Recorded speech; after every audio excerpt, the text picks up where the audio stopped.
আসসালামু আলাইকুম। গতকাল সিড মিলনায়তনে বিশিষ্ট অর্থনীতিবিদ হোসেন জিল্লুর রহমানের একটি বই উন্মোচন অনুষ্ঠানে বর্তমান অন্তর্বর্তী সরকারের অর্থ উপদেষ্টা জনাব সালেউদ্দিন আহমেদ একটি বিস্ফোরকমূলক তথ্য প্রদান করেন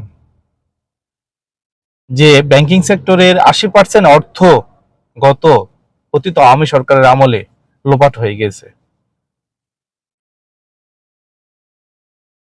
একটি সেক্টরের ৮০% অর্থ যদি লোপাট হয়ে যায়, সেই সেক্টরটা কিভাবে দাঁড়িয়ে থাকবে?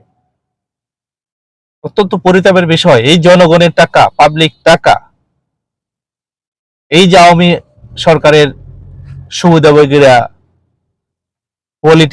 পলিটিশিয়ানরা নিয়ে গেল, এর কি হবে? এর কি কোনো জবাব নাই? সাবেক প্রধানমন্ত্রী শেখ হাসিনা এখনো স্বপ্ন দেখে বাংলাদেশে সে আবার প্রত্যাবর্তন করবে।